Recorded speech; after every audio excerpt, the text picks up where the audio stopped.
The handcuffs clicked shut on a cold March morning in 2024, and the town of Shiawassee, Michigan, held its breath.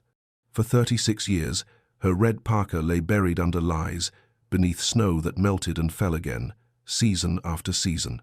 Michelle Smith was 23 when she disappeared into the frozen night of January 1988, a ballet dancer whose grace lit up every stage she touched, gone without a trace after rehearsal. They searched the lakes, they combed the woods, they questioned strangers, but the killer, he was right there, watching, waiting, trusted. It took decades, advances in DNA technology, and a team that refused to let her story die. And when the arrest finally came, it wasn't a drifter or a faceless stranger led away in cuffs. It was someone they knew, someone who'd walked among them all this time. This is the story of the girl who danced in the snow and the truth that finally thawed. Drop a comment and tell me, where are you watching from tonight? Michelle Smith wasn't just another face in a small town. She was the kind of person people remembered not because she demanded attention, but because she gave light without even trying. Born and raised in Shiawassee County, Michigan, Michelle grew up along the quiet shores of the region's lakes, where winters stretched long and summers felt like stolen time. She was the youngest of 3 kids in a working-class family. Her father, Robert, worked at the local auto parts plant.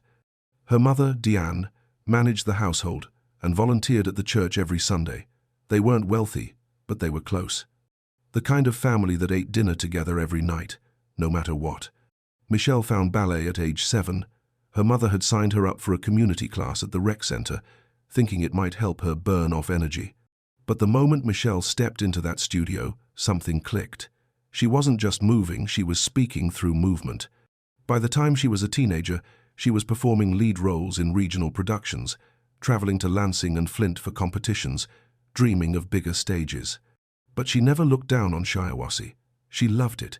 She loved the way the town square lit up at Christmas, the Friday night football games, the diners where everyone knew your order before you sat down. She could have left after high school, auditioned for companies in Detroit or Chicago, but she stayed. She taught ballet to kids at the Shiawassee Arts Center, waitressed part-time at Rosie's Diner on Main Street, and kept dancing. Her friends described her as warm, grounded, and fiercely loyal. She had a laugh that filled a room and a work ethic that put most people to shame. She'd practice her routines until her feet bled, then show up the next morning with a smile and a thermos of coffee, ready to do it all over again. In January of 1988, Michelle was preparing for a spring showcase, a performance that would feature original choreography she'd been working on for months. It was personal, vulnerable. She called it Thaw, a piece about breaking free from something that had held you down. She poured everything into it. She was dating a guy named Travis Holbrook at the time, a mechanic from the next town over. They'd been together about 8 months, nothing too serious, but steady. He'd come to her rehearsals sometimes, wait in the parking lot with the heat running in his truck, drive her home when it got late. Her family liked him well enough. He was polite, quiet, didn't cause trouble. Michelle had other people in her orbit too. There was Jenna Calloway, her best friend since middle school, who worked at the bank and met Michelle for coffee every Wednesday without fail. There was Mr. Raymond Booker, the Arts Center director, a retired theater professor who mentored Michelle and believed she had real talent. There was old Mrs. Pritchard next door, who'd watch Michelle practice through the window and clap from her porch. She was woven into the fabric of that town. Everyone knew her, everyone loved her. And that's what made what happened next so impossible to understand. Because, in a place like Shiawassee, population barely 3,000, you don't just vanish.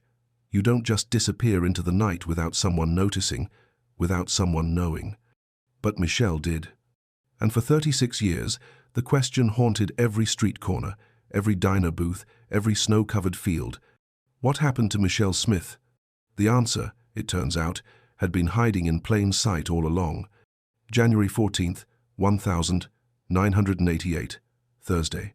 The kind of winter day in Michigan where the cold doesn't just touch you, it sinks into your bones and stays there.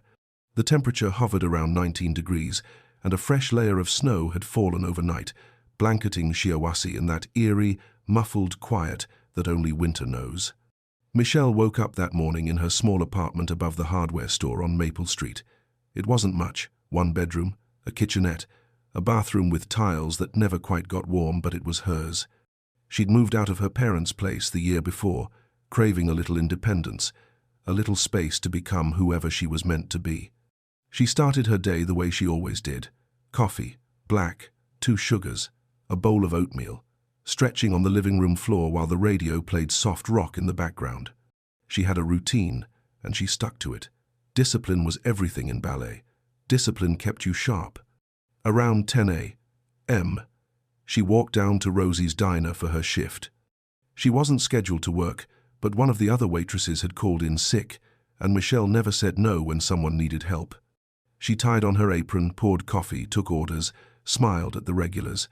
Old Mr. Hendricks, who always ordered the same thing, scrambled eggs, bacon, wheat toast. The Kowalski family, with their 3 loud kids.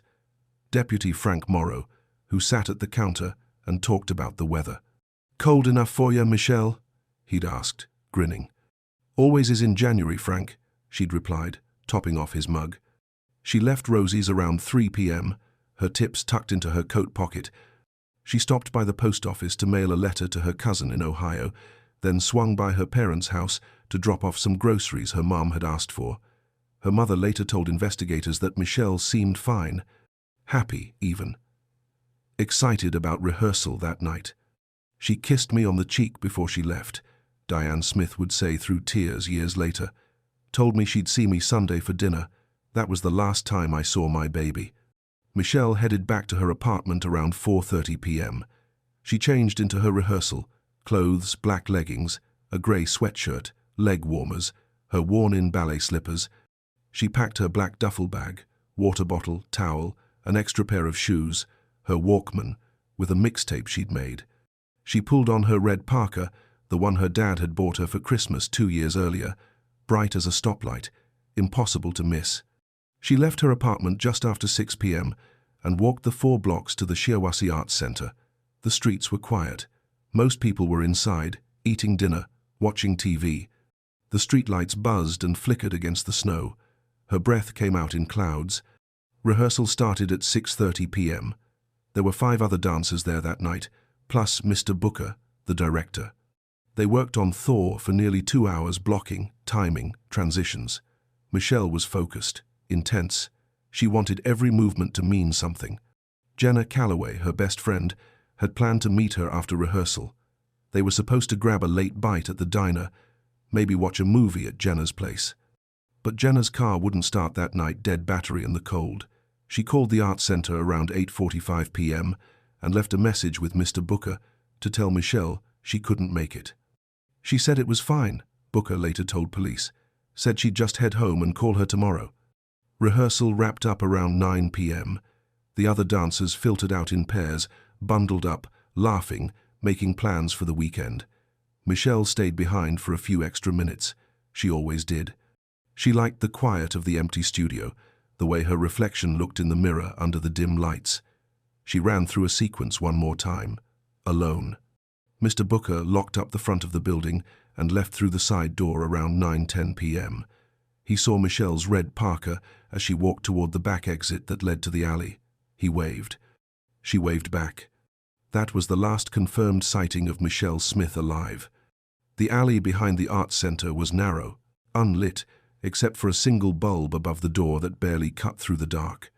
It led out to a small parking lot where Michelle's car, a 1983 Chevy Cavalier, pale blue, rusted around the wheel wells, was parked. But Michelle never made it to her car. Somewhere between the back door and that parking lot, a distance of maybe 50 feet, someone was waiting. Someone who knew her schedule. Someone who knew she'd be alone. And in the frozen silence of that January night, Michelle Smith disappeared. If you're new here, hit that subscribe button. We're diving deep into cases like this every week. Let's solve them together. Michelle didn't come home that night.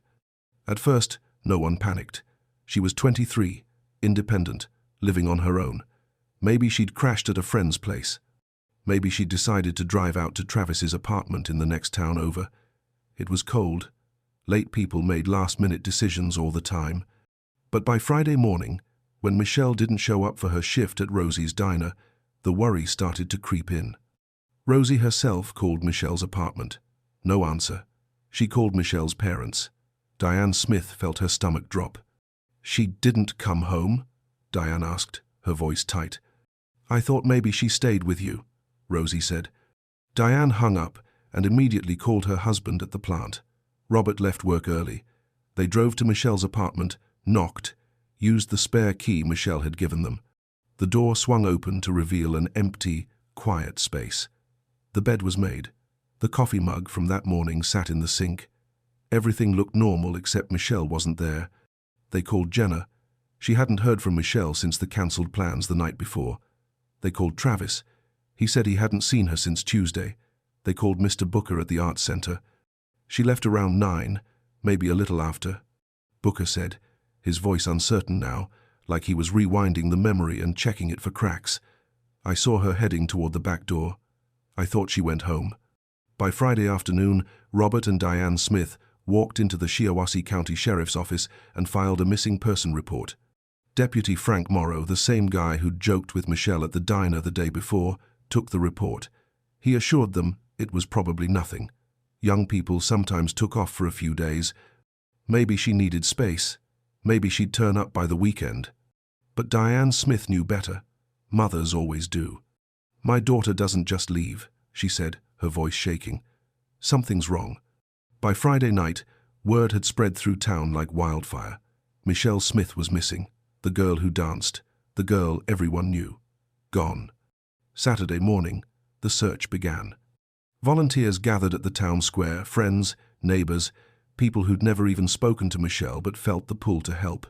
They split into groups, armed with flashlights, walkie-talkies, and maps of the area. They combed the streets, knocked on doors, checked the woods along the edge of town. They searched the frozen lakes. Shiawassee County was dotted with them, small, shallow bodies of water that turned to ice every winter. Some folks wondered if Michelle had tried to take a shortcut across one and fallen through. Divers were called in. They checked the ice, drilled holes, searched beneath the surface. Nothing. Her car was still in the Arts Center parking lot, that pale blue Cavalier covered in a thin layer of snow, untouched. The doors were locked. Inside, everything looked normal. No signs of a struggle, no blood, no broken glass. But her black duffel bag, the one she'd carried to rehearsal, was gone. Investigators interviewed everyone who'd been at the Arts Center that night, the other dancers, Mr. Booker, the janitor who'd been cleaning the bathrooms. Everyone had the same story. Michelle had been fine, normal, focused. She'd left like she always did. They talked to Travis Holbrook. He said he'd been home alone that night, watching TV, drinking a couple of beers. No alibi, but no obvious motive either. He seemed genuinely shaken. He joined the search parties, walked the woods until his boots were soaked through, called Michelle's name until his voice went hoarse. They talked to Jenna Calloway. She was a mess, crying, guilt-ridden, replaying that dead battery over and over in her mind. "If I'd been there," she kept saying. "If I'd just been there to walk her to her car." They canvassed the neighborhood around the Arts Center. Did anyone see anything, hear anything? A car idling in the alley? A scream? A struggle? Nothing. No one had seen a thing. It was like Michelle had stepped out that back door and been swallowed by the night. Days turned into a week. Then, 2. The local news picked up the story. Michelle's face appeared on TV screens across mid-Michigan, smiling in her rehearsal clothes, arms stretched in a graceful pose. Missing. Michelle Smith, 23, last seen January 14th. Tips started coming in. Someone thought they saw a girl matching her description at a gas station in Lansing. Another caller said they'd seen a red Parker near the highway. Every lead was followed. Every lead went nowhere. Diane and Robert Smith barely slept. They kept Michelle's apartment exactly as it was, just in case she came back. They sat by the phone, waiting for it to ring, hoping for her voice, praying for a miracle. The town held a vigil in the square. Hundreds of people showed up, holding candles, singing hymns, praying for Michelle's safe return. Her dance students made posters. Her friends wore red ribbons pinned to their coats. But deep down, everyone was starting to feel it, that cold, creeping dread that settles in when hope starts to fade. And then, on February 9th, 19882, 6 days after Michelle disappeared, a man walking his dog in a wooded area about 6 miles outside of town found something. A flash of red against the white snow.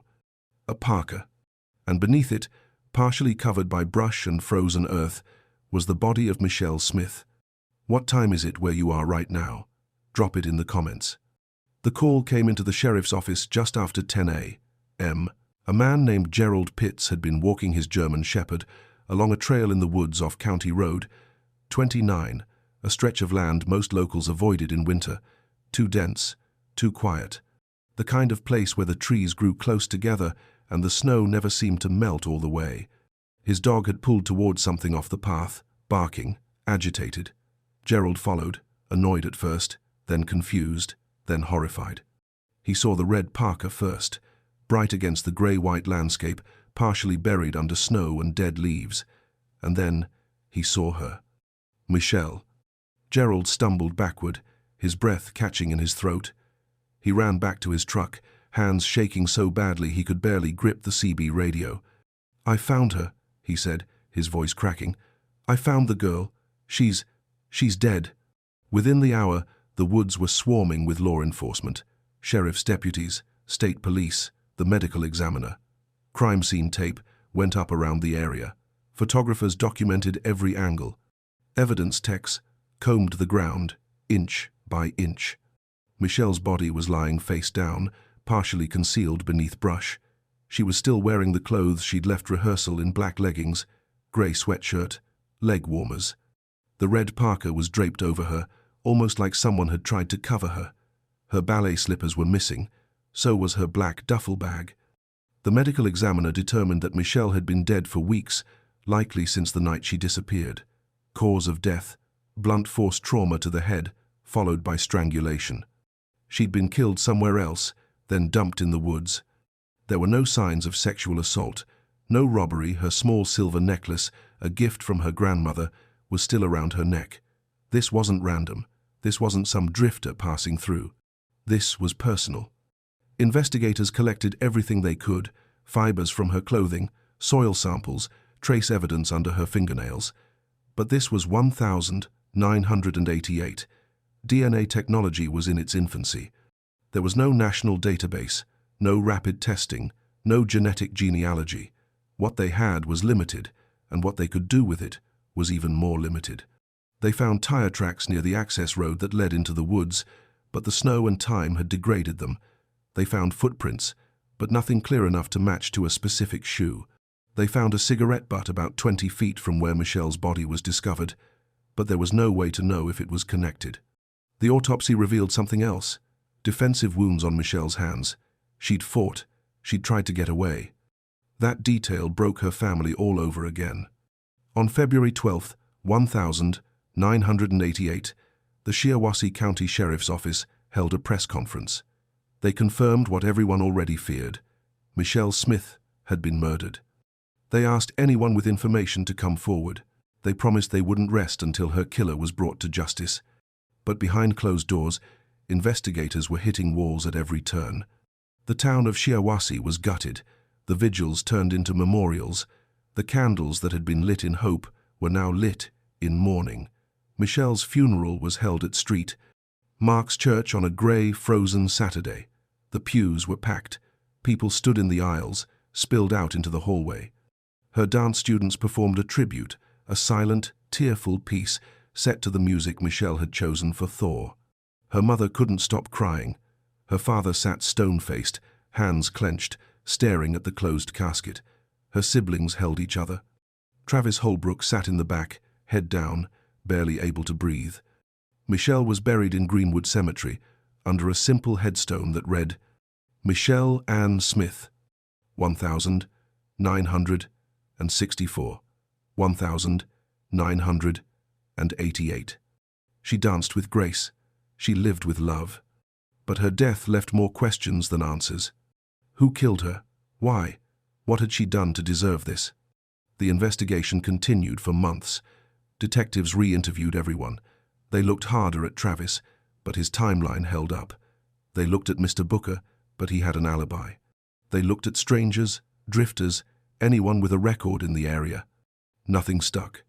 By the end of 1988, the case had stalled. By 1990, it was officially cold.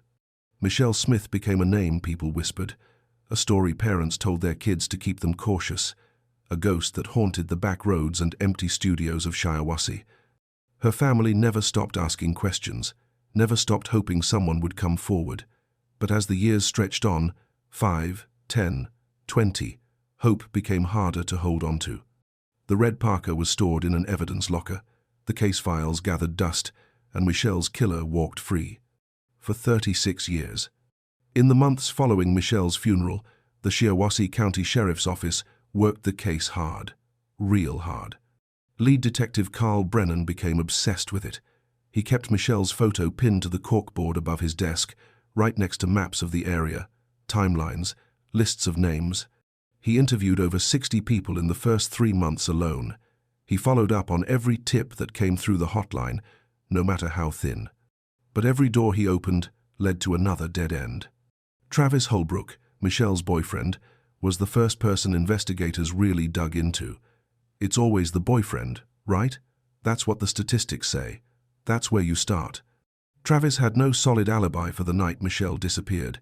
He said he'd been home alone, watching TV, drinking beer. No one could confirm it. No phone calls, no visitors. Just him and his word. Detectives brought him in multiple times. They pressed him, watched his body language, listened for inconsistencies. But Travis never wavered. He was cooperative, emotional, devastated. He took a polygraph test and passed. His truck was searched top to bottom. No evidence, no blood, no fibers matching Michelle's clothing. They couldn't make anything stick. Then there was Raymond Booker, the Arts Center director. He was one of the last people to see Michelle alive. He'd locked up that night, walked out the side door, waved to her as she headed toward the alley. But after that, he said he went straight home to his wife. She confirmed it. They'd watched the news together, gone to bed early. Still, investigators looked. Booker was in his mid-52s, well-respected, a pillar of the community, but they checked his background anyway. No criminal record, no history of violence, no red flags. Another dead end. They expanded the search. Maybe it was someone from out of town, a stranger passing through. Michigan's highways cut through rural areas where drifters, truckers, and transients moved like shadows. Maybe Michelle had been in the wrong place at the wrong time. They cross-referenced unsolved cases in neighboring counties. Were there other young women who'd gone missing? Other bodies found in the woods? They found a few cases with surface similarities, but nothing that connected. No patterns, no suspects that overlapped. They looked at registered offenders in the area, guys with records for assault, burglary, anything violent. They interviewed them, checked alibis, searched vehicles. A few looked promising for a minute, until they didn't. One guy, a mechanic named Dale Fenton, had been seen near the Arts Center the week before Michelle disappeared. He had a history of domestic violence and a restraint order from an ex-girlfriend. Detectives brought him in, leaned on him hard. But Dale had been working a night shift at a factory in Flint the night Michelle vanished. Time cards, co-workers, surveillance footage, it all checked out. Another dead end. The forensic evidence they'd collected from the scene didn't give them much to work with either. The fibers, the soil samples, the cigarette butt, all of it was catalogued, stored, analyzed as best as 1,988 technology allowed. But without a suspect to compare it to, it was just data sitting in a file. The tire tracks near the access road? Too degraded. The footprints? Too generic. The defensive wounds on Michelle's hands? They told investigators she'd fought back, but they didn't tell them who she'd fought. By mid-1989, the tips had slowed to a trickle. The media had moved on. The story that had dominated local news for weeks was now just an occasional mention, a cold case feature on the anniversary of her death. Detective Brennan kept pushing. He re-interviewed people. He drove out to the woods where Michelle's body had been found and walked the area over and over, hoping something would click. He called the state police. He reached out to the FBI's behavioral analysis unit, hoping they could build a profile of the killer. The profile came back generic, likely male, local or familiar with the area, possibly someone who knew Michelle personally or had observed her routines. Someone organized enough to move her body without being seen. Someone who blended in. That described half the men in Shiawassee County. By 1990, the case was officially classified as cold. Not closed, never closed, but cold. The active investigation wound down. Detective Brennan moved on to other cases, though he never really let Michelle go. He kept her file in his office. He'd pull it out every few months, flip through the pages, hoping something new would jump out. It never did. The Smith family was left in limbo. No answers, no justice, no closure. Diane Smith started a small memorial fund in Michelle's name, giving scholarships to young dancers in the area.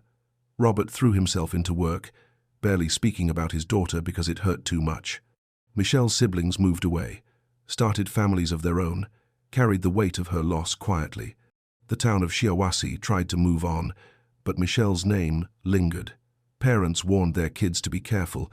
Locals avoided the woods, off County Road 29. The Arts Center held an annual tribute performance every January, honoring her memory. But the question remained, unanswered, haunting. Who killed Michelle Smith? For years, it seemed like the answer would never come. Detectives retired. Files were boxed up and moved to storage.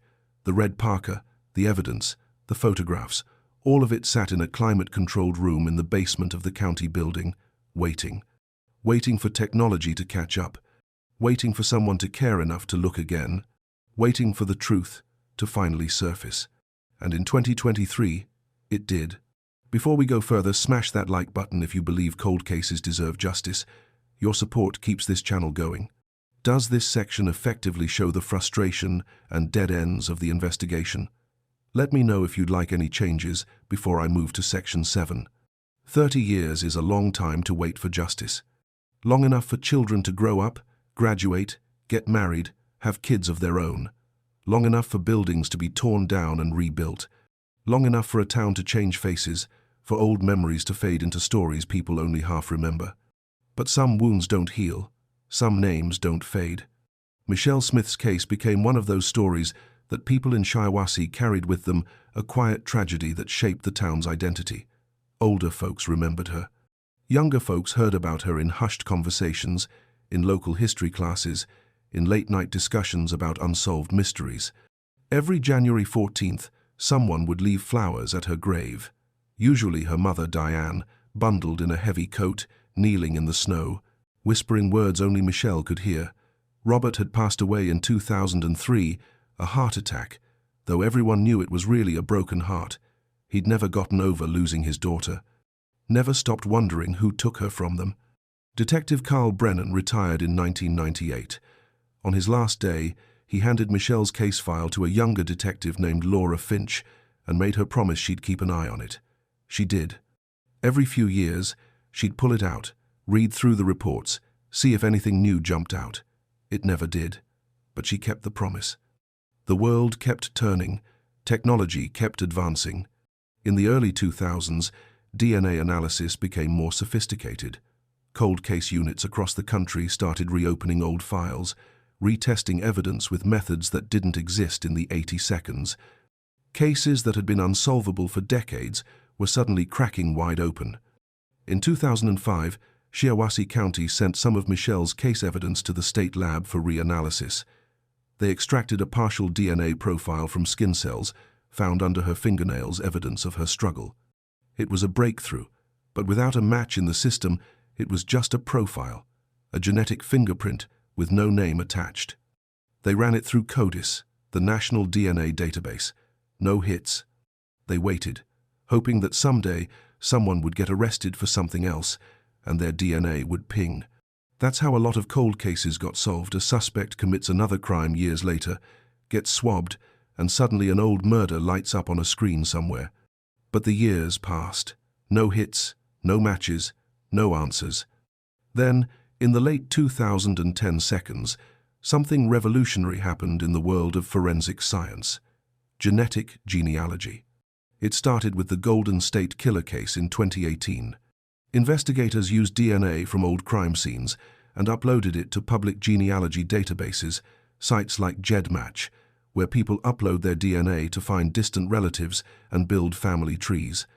By identifying distant cousins and working backward through family lines, investigators were able to pinpoint a suspect who'd evaded capture for 40 years. It changed everything. Suddenly, cold cases that had been frozen in time were thawing. Murders from the 70 seconds, 80 seconds, 90 seconds, cases with no suspects, no leads, no hope were being solved. All because of family trees and DNA matches 3 or 4 generations removed. In 2022, the Shiawassee County Sheriff's Office got a new cold case investigator, Detective Marcus Hale. He was young, hungry, and he'd grown up hearing about Michelle Smith. His own mother had been friends with her in high school. He'd seen the pain it left behind. One of the first things he did was pull Michelle's file. He read every report, studied every photo, reviewed every interview, and then he made a call to the Michigan State Police Cold Case Unit. "I want to try genetic genealogy," he said. In early 2023, Michelle's DNA profile was sent to a specialized lab that worked with law enforcement. They built out a family tree using distant genetic relatives who'd uploaded their DNA to public databases. It was painstaking work, matching segments of DNA, tracing lineages, ruling out branches, narrowing down possibilities. It took months. But in November of 2023, they got a name. A name that made Detective Hale's blood run cold. Because it wasn't a stranger. It wasn't some drifter who'd passed through town 36 years ago. It was someone local, someone still living in the area. Someone who'd been there all along.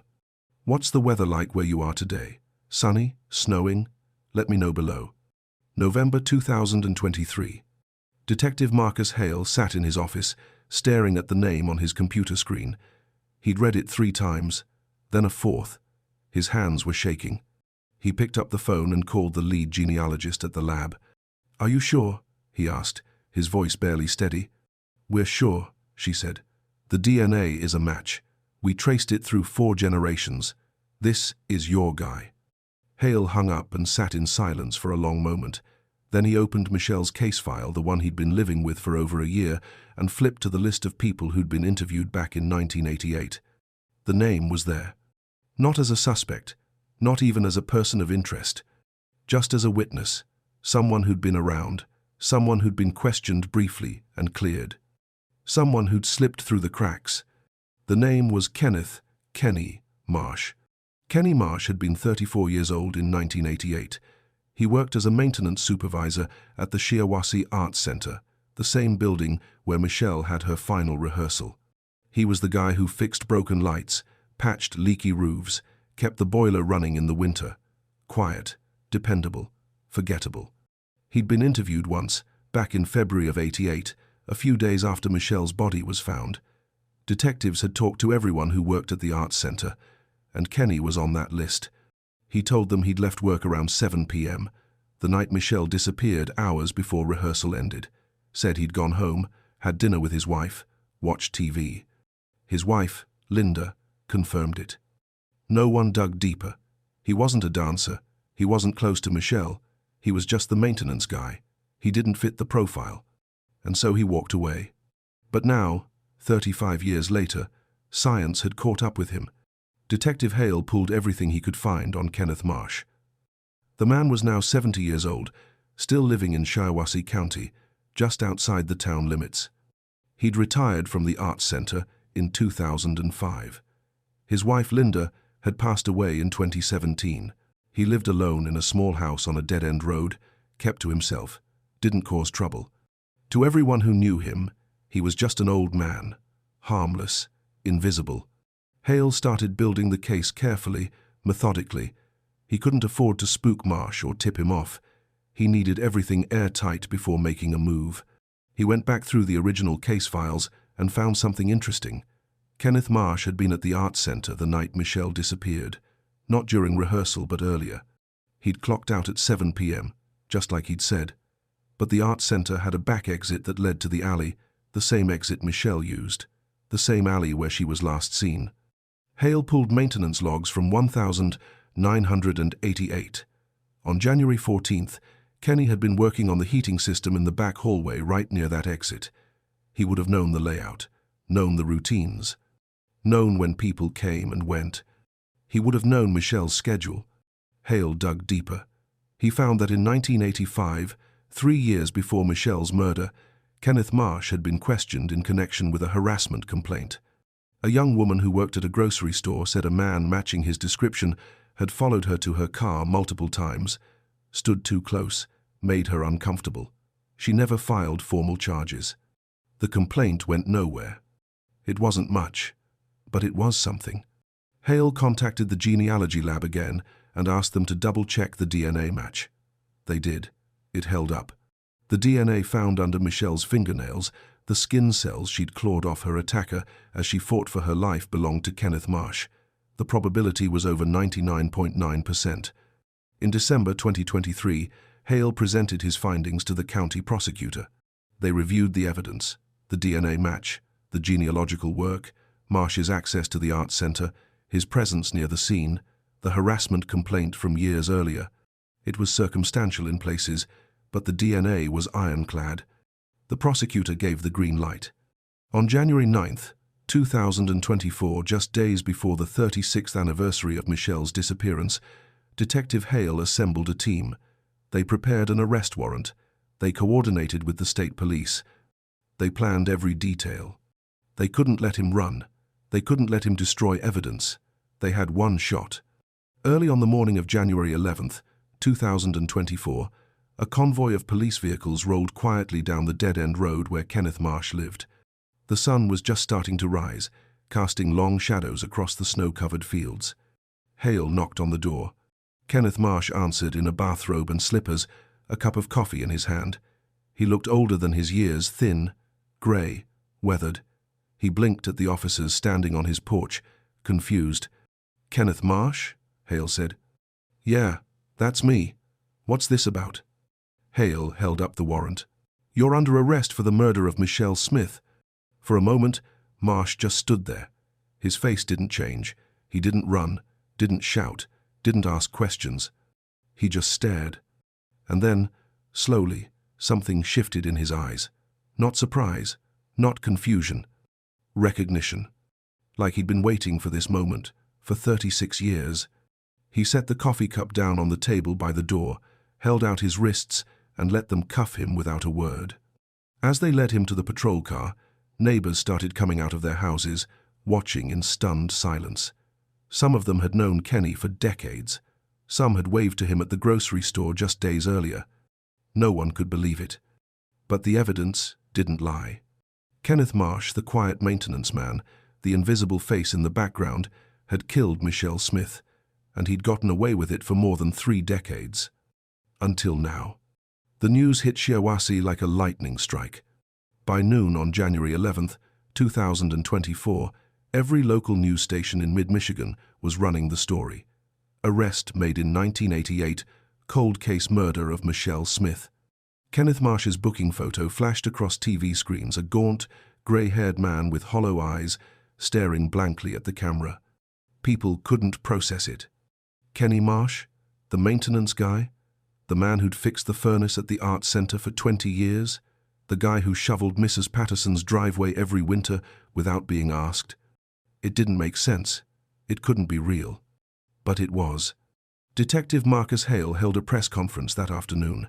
The room was packed, reporters, cameras, community members who'd followed Michelle's case for decades. Diane Smith's daughter, Michelle's older sister Karen, sat in the front row, clutching a photo of Michelle, tears streaming down her face. Hale stood at the podium, calm and measured. "Today, we arrested 70-year-old Kenneth Marsh in connection with the 1988 murder of Michelle Ann Smith," he said. "This arrest was made possible through advances in DNA technology and genetic genealogy. We have conclusive evidence linking Mr. Marsh to the crime scene. This case is not cold anymore. This case is active, and justice is coming." A reporter raised her hand. "Detective, How did Kenneth Marsh know Michelle? What was his connection to her? Hale paused, choosing his words carefully.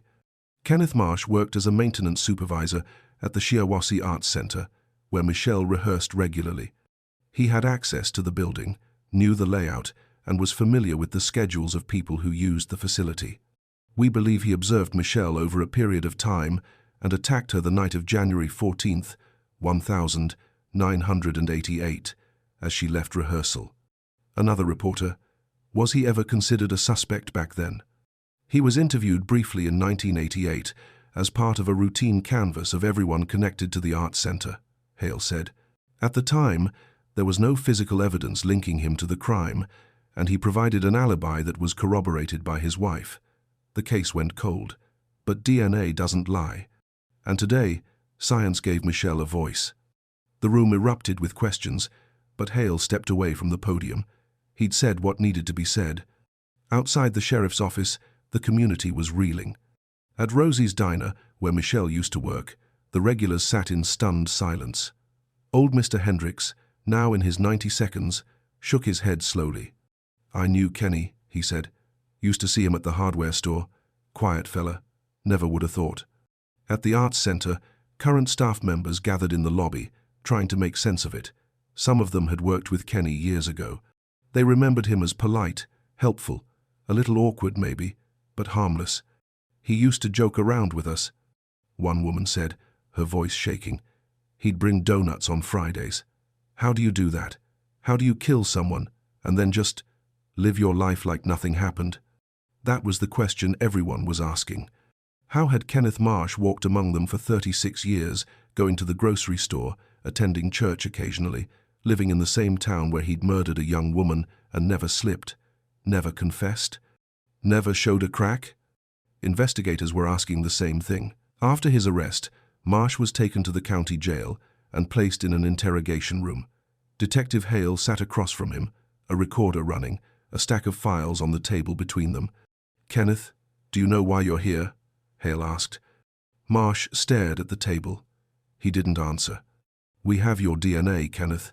We found it under Michelle Smith's fingernails. She fought you, she scratched you, and 36 years later, that DNA led us right to you." Still nothing. Hale leaned forward. "You worked at the arts center. You saw her all the time. You knew when she'd be there. You knew she'd be alone that night." Marsh's jaw tightened, but he didn't speak. "Why'd you do it, Kenneth? What did she do to you?" For a long moment, there was only silence. Then, finally, Marsh looked up. His eyes were cold, empty. "I want a lawyer," he said. And that was it. He didn't confess, didn't explain, didn't show remorse. He lawyered up and shut down. But Hale didn't need a confession. The DNA was enough. Kenneth Marsh was formally charged with first-degree murder, kidnapping, and tampering with evidence. He was held without bond. His arraignment was set for late January. The town struggled to reconcile the man they thought they knew with the monster he'd been all along. Linda Marsh, Kenny's late wife, couldn't defend herself or explain what she might have known. Had she really believed his alibi that night? Or had she suspected something and stayed silent out of fear? No one would ever know. Kenny's neighbors were horrified. One woman who'd lived 2 doors down from him for 15 years told reporters she felt sick. "I used to wave to him," she said, voice trembling. "I let my kids play in the yard while he was outside. If I'd known, God, if I'd known." But that was the thing about people like Kenneth Marsh. They hid in plain sight. They blended in. They wore masks so convincing that even the people closest to them never saw what was underneath. For Michelle's family, the arrest brought a flood of emotions: relief, rage, grief, all over again. Karen Smith, Michelle's sister, spoke to the press outside the courthouse. "We've waited 36 years for this," she said, her voice breaking. 36 years of wondering, of not knowing, of watching our mother cry herself to sleep every night. Kenny Marsh stole my sister's life. He stole our peace. But today, we finally have answers, and we're going to make sure he pays for what he did." She held up the photo of Michelle Young, smiling, full of life. "This is who we're fighting for," Karen said. "Not the case number, not the cold file. Michelle, my sister, and she deserves justice. The community rallied around the Smith family. Vigils were held. The Arts Center announced they'd be renaming their main studio in Michelle's honor. Her old dance students, now adults with families of their own, shared memories on social media, posted old photos, reminded the world that Michelle was more than a victim. She was a person, a daughter, a friend, a dreamer. And now, finally, her story was being heard. Kenneth Marsh sat in a cell, silent and stone-faced, waiting for his day in court. But the truth was already out, and there was no escaping it. If this story is hitting you hard, share it. Someone out there needs to hear Michelle's name and know her story didn't end in silence. Kenneth Marsh's trial was set to begin in June of 2024. The prosecution, led by Assistant District Attorney Rebecca Ortiz, had spent months building an airtight case. She knew this trial would be watched closely not just by Shiawassee, but by cold case advocates, forensic experts, and true crime followers across the country. This was more than a murder trial. This was a test of whether justice could truly be served decades after a crime, and she was determined to win. The evidence was strong. The DNA match was irrefutable. Genetic genealogy had traced Kenneth Marsh's family line through multiple generations, and the skin cells found under Michelle's fingernails were a direct match to his profile. The odds of it being anyone else? Astronomically low. But Ortiz knew that DNA alone wouldn't be enough to paint the full picture for a jury.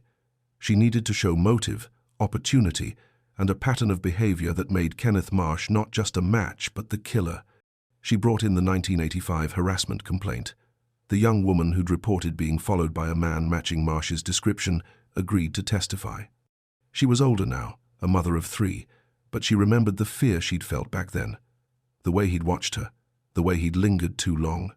"I knew something was off about him," she said in a pre-trial interview. "I just didn't think anyone would believe me." Ortiz also brought in former co-workers from the Arts Center, people who remembered Kenneth Marsh's behavior around young women. One woman recalled how he'd always found excuses to be near the dance studios during rehearsals, how he'd linger in the hallways, watching through the small windows in the doors. "We thought he was just awkward," she said, looking back now. It was more than that. The defense, led by attorney Martin Schaefer, faced an uphill battle. Schaefer was a seasoned public defender, known for his aggressive cross-examinations and his ability to poke holes in circumstantial cases. But this case wasn't circumstantial, not where it mattered most. Still, he tried. Schaefer argued that the DNA evidence, while compelling, didn't prove Kenneth Marsh had killed Michelle. It only proved there'd been physical contact. Maybe Michelle had bumped into him earlier that day at the Arts Center. Maybe she'd touched something he'd touched. Maybe the DNA transfer was innocent. It was a weak argument, and Schaefer knew it. But it was all he had. He also attacked the timeline. Kenneth Marsh had clocked out at 7 p.m., the night Michelle disappeared. Rehearsal didn't end until after 9 p.m. How could he have been there? Ortiz was ready for that. She presented evidence showing that Marsh had keys to the building. He could have come and gone as he pleased. She brought in testimony from a former janitor who said Marsh often stayed late, off the clock, tinkering with things. She showed that Marsh's house was less than 10 minutes from the Arts Center. He could have gone home, waited, then come back. And then there was the alley. Ortiz walked the jury through it step by step. Michelle left through the back exit. The alley was dark, unlit except for a single bulb that barely worked. Marsh knew that. He'd been the one responsible for maintaining it. In fact, maintenance logs showed that the light had been reported as flickering weeks before Michelle's death, and it was never fixed. "He made sure it stayed dark," Ortiz said, her voice steady and cold. "He made sure no one would see." The courtroom was silent. Schaefer tried to cast doubt on the genetic genealogy process itself, bringing in an expert witness to argue that the science was still new, still imperfect.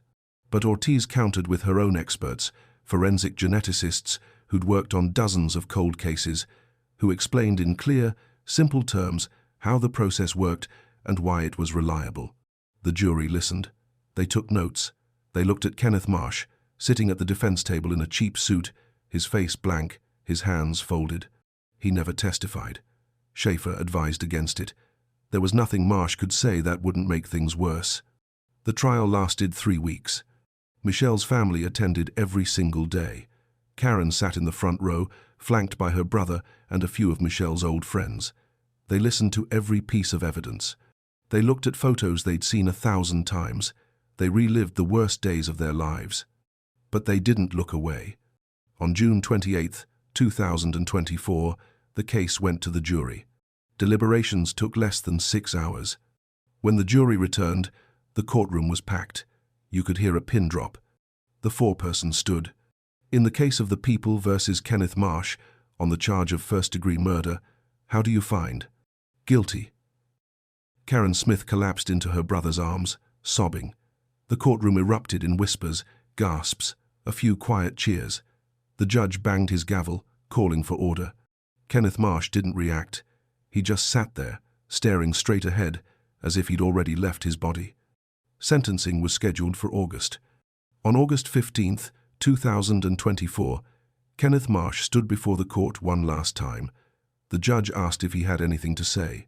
Marsh looked at the Smith family. For a brief moment, something flickered in his eyes. Regret, maybe, or just exhaustion. But he said nothing. The judge sentenced him to life in prison without the possibility of parole. Kenneth Marsh was led out of the courtroom in handcuffs. He'd spend the rest of his life behind bars, in a cell much smaller than the one Michelle had been trapped in during her final moments. Justice, delayed for 36 years, had finally arrived. Justice doesn't erase the pain. It doesn't bring anyone back. But it does something else. It restores a sense of order to a world that felt broken. For the Smith family, Kenneth Marsh's conviction was bittersweet.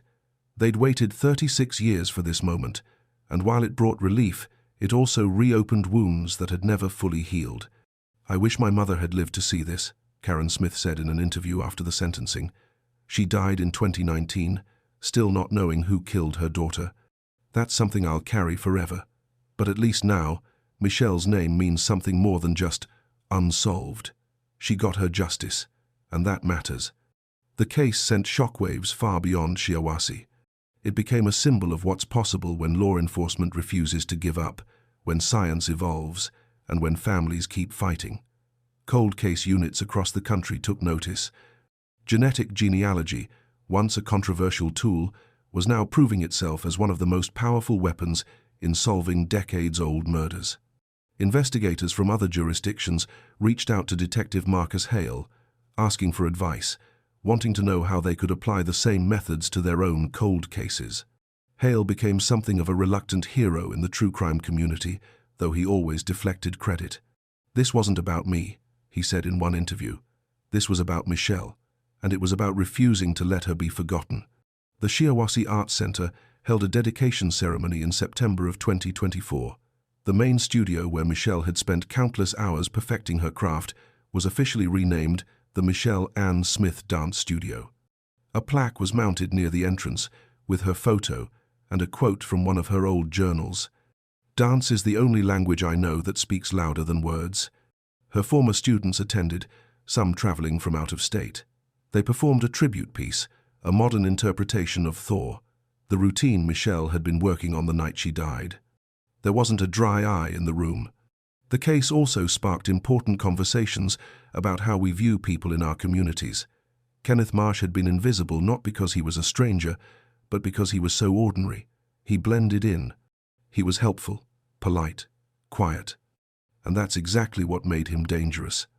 Experts in criminal psychology weighed in, explaining how predators often hide in plain sight. They don't look like monsters. They look like neighbors, co-workers, the guy who waves at you from across the street. They build trust, establish routines, and wait for opportunities. "People think they'll know a killer when they see one," said Dr. Angela Brennan, a forensic psychologist who consulted on the case.